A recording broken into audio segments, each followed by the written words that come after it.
एक गांव में सरिता नाम की एक महिला रहती थी।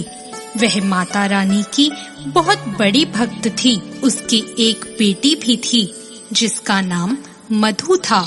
वह माँ बेटी बहुत ही गरीब थे और बड़ी मुश्किल से अपना जीवन बिता रहे थे। सरिता सड़क पर झाड़ू लगाने का काम करती, जिससे उसका 2 वक्त के खाने का इंतजाम हो पाता था। सरिता पूरे नवरात्रे रखती और उद्यापन भी अपने सामर्थ्य के हिसाब से कर देती थी। इस बार जब नवरात्रे आए तो मधु ने अपनी माँ से कहा, माँ, मैं भी इस बार तुम्हारे साथ नवरात्रों का व्रत रखूंगी। यह सुनकर सरिता ने कहा, मधु, तुम अभी बहुत छोटी हो, तुम व्रत कैसे रख पाओगी?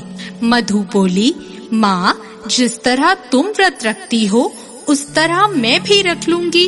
और दोनों माँ बेटी माता के व्रत पूरे विधि विधान से रख रही थी। एक दिन वो दोनों पूजा की थाली लेकर मंदिर गई।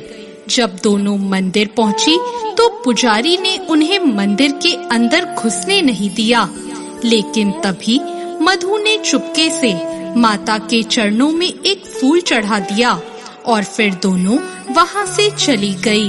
अगले दिन जब पुजारी ने मंदिर के कपाट खोले तो उसने देखा कि माता रानी पर चढ़ाए गए सभी फूल सूख चुके थे, पर एक ही फूल पूरी तरह ताजा था। यह देखकर पुजारी हैरान रह गया कि ऐसा कैसे हो सकता है। तभी वहाँ सरिता और मधु फिर से मंदिर आ गए। पुजारी उन दोनों पर बहुत क्रोधित हुआ और सभी से कहने लगा कि ये दोनों नीच जाति की हैं और इनके मंदिर में आ जाने से मंदिर अपवित्र हो जाएगा। लोगों ने यह सुनते ही सरिता को बहुत मारा। सरिता बेहोश हो गई। यह देखकर मधु बहुत जोर से रोने लगी।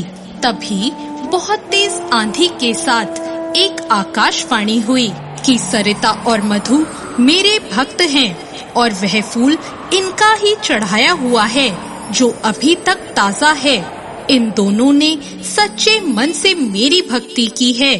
सभी ने यह सुनकर सरिता और मधु से माफी मांगी। जब सारे नवरात्रे पूरे हुए तो सरिता ने अष्टमी पूजन किया और माता रानी का भोग बनाया और फिर उन्हें भोग लगाया। जैसे ही भोग लगाकर दोनों व्रत खोलने बैठी, वैसे ही बाहर से एक आवाज आई, बेटी, मुझे बहुत भूख लगी है, कुछ खाने को दे दो, 2 दिन से कुछ नहीं खाया। आवाज सुनते ही सरिता ने बाहर आकर देखा तो बाहर एक बूढ़ी औरत खड़ी थी।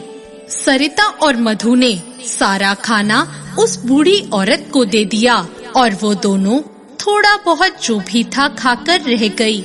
जब वह बूढ़ी औरत जाने लगी तो वह एक पोटली सरिता को दे गई और बोली, इसको मंदिर में रख लेना और विजयदशमी वाले दिन ही इसको खोलना। ऐसा कहकर वो चली गई। विजयदशमी वाले दिन पूजा करने के बाद सरिता ने जब वो पोटली खोली तो उसमें से हीरे जवाहरात निकले।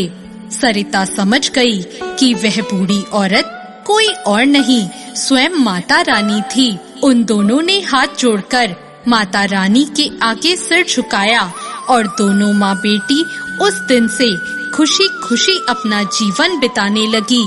उन दोनों के पास अब किसी प्रकार की कोई कमी नहीं थी।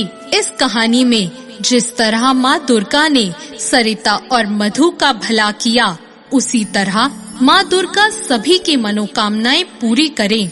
जो सच्ची श्रद्धा से माता रानी की पूजा करता है, माँ सदा उनके साथ रहती है। जय माता दी।